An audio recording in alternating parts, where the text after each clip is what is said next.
যারা চাকরি, ব্যবসা বা বিশেষ করে সোশ্যাল মিডিয়ায় কাজ শুরু করেছেন কিন্তু বুঝতে পারছেন না কখন কি করবেন বা কিভাবে করলে আরো সফল হবেন, তাদের জন্যই আজকের এই কথাগুলো। শেষ পর্যন্ত শুনুন। হয়তো এই কথাগুলোই আপনার চিন্তার ধরন বদলে দিয়ে আপনাকে সফলতার পথে এগিয়ে যেতে সাহায্য করবে। ভাবুন তো, আপনি কি কখনো দেখেছেন একজন দক্ষ কোচ বা মেন্টরের গাইডলাইন ছাড়া কাউকে বিশ্বসেরা হতে? উত্তরটা এক কথাই না। ফুটবলার বলুন, ক্রিকেটার বলুন, সায়েন্টিস্ট বলুন বা প্রফেশনালদের কথাই বলুন না কেন, প্রত্যেক সেরাদের পেছনেই ছিল বা রয়েছে এক একজন কোচ, মেন্টর, শিক্ষক বা গুরু। কারণ শুধু প্রতিভা বা কঠোর পরিশ্রমই অনেক ক্ষেত্রে সফলতার জন্য যথেষ্ট নয়। ক্রীড়াঙ্গন, শিক্ষাঙ্গন কিংবা যে কোনো কর্মক্ষেত্র, এক কথায় সব জায়গাতেই সফল হতে সঠিক দিক নির্দেশনা প্রয়োজন।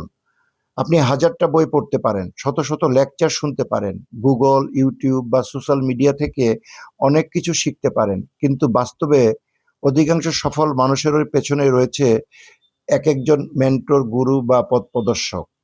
তাই সফল হতে হলে নিজের বিবেক বুদ্ধি খাটিয়ে এমন একজন অভিজ্ঞ মানুষকে খুঁজে নিন, যিনি সেই পথে হেঁটেছেন, সফল হয়েছেন এবং যিনি আপনাকে সঠিক গাইডলাইন দিতে পারবেন। তবে লক্ষ্য রাখবেন, মেন্টর বা গুরু নির্বাচনে যেন ভুল করে না বসেন। আজকাল কিন্তু অল্প বিদ্যা নিয়ে জ্ঞান দেওয়ার মানুষের অভাব নেই। এদের কথা শুনে বিভ্রান্ত হবেন না।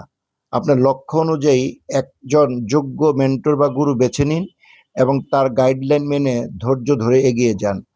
মনে রাখবেন, পরিশ্রম আপনাকে সামনে নিয়ে যাবে, কিন্তু একজন সঠিক মেন্টর, গুরু আপনার সেই পরিশ্রমকে সঠিক পথে পরিচালিত করে গন্তব্যে পৌঁছাতে সাহায্য করবে।